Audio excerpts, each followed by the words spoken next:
परमेश्वर के दैनिक वचन।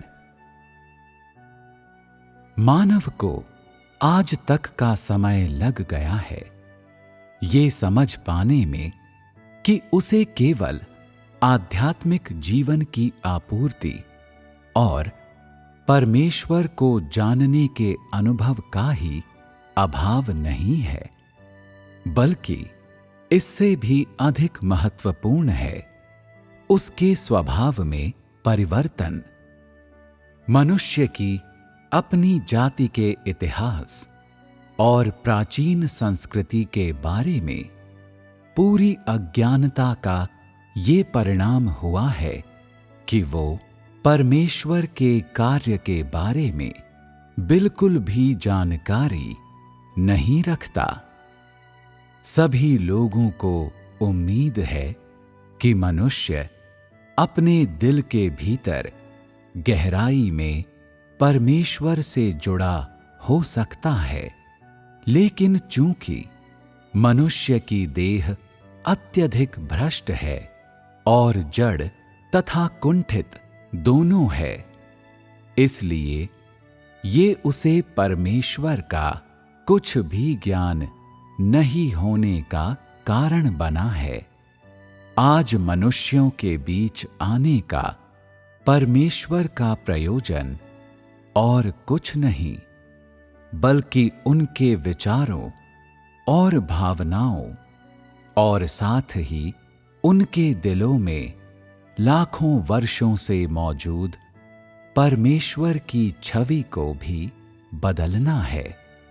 वो इस अवसर का इस्तेमाल मनुष्य को पूर्ण बनाने के लिए करेगा, अर्थात वो मनुष्यों के ज्ञान के माध्यम से परमेश्वर को जानने के उनके तरीके और अपने प्रति उनका दृष्टिकोण बदल देगा, ताकि उन्हें परमेश्वर को जानने के लिए एक विजयी नई शुरुआत करने में सक्षम बना सके और इस प्रकार मनुष्य की आत्मा का नवीकरण और रूपांतरण हासिल कर सके। निपटना और अनुशासन साधन हैं, जबकि विजय और नवीकरण लक्ष्य हैं। मनुष्य ने एक अस्पष्ट परमेश्वर के बारे में जो अंधविश्वासी विचार बना रखे हैं, उन्हें दूर करना हमेशा से परमेश्वर का इरादा रहा है और हाल ही में ये उसके लिए एक तात्कालिक आवश्यकता का मुद्दा भी बन गया है। काश सभी लोग इस स्थिति पर विस्तार से विचार करें। जिस तरीके से प्रत्येक व्यक्ति अनुभव करता है उसे बदलो, ताकि परमेश्वर का ये अत्यावश्यक इरादा जल्दी फलित हो सके और पृथ्वी पर परमेश्वर के काम का अंतिम चरण पूरी तरह से संपन्न हो सके।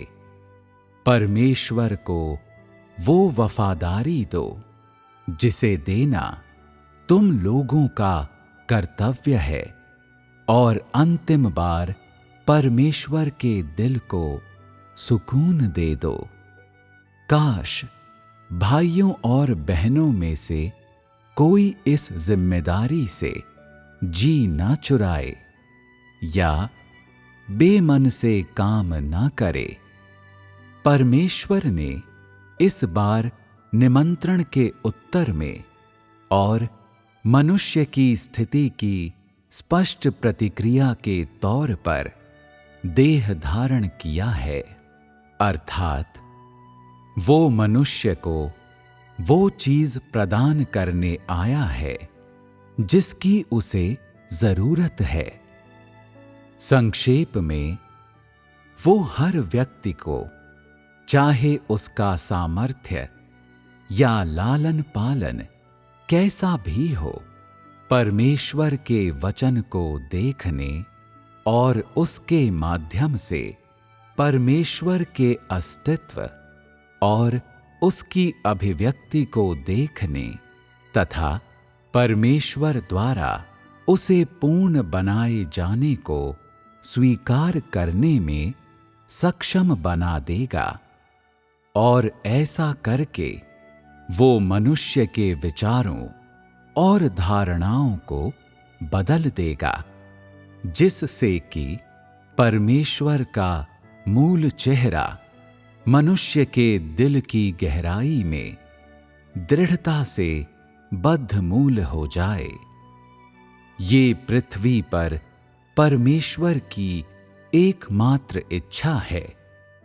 मनुष्य की जन्मजात प्रकृति चाहे कितनी ही महान हो, या मनुष्य का सार चाहे कितना भी तुच्छ हो, या अतीत में मनुष्य का व्यवहार चाहे वास्तव में कैसा भी रहा हो, परमेश्वर इन बातों पर कोई ध्यान नहीं देता। वो मनुष्य के लिए केवल ये उम्मीद करता है कि उसके अंतरतम में परमेश्वर की जो छवि मौजूद है वो पूरी तरह से नई हो जाए और वो मानव जाति के सार को जान सके, जिससे मनुष्य का वैचारिक दृष्टिकोण रूपांतरित हो सके और वो परमेश्वर के लिए गहराई से लालायित हो सके तथा उसके प्रति एक शाश्वत लगाव रख सके।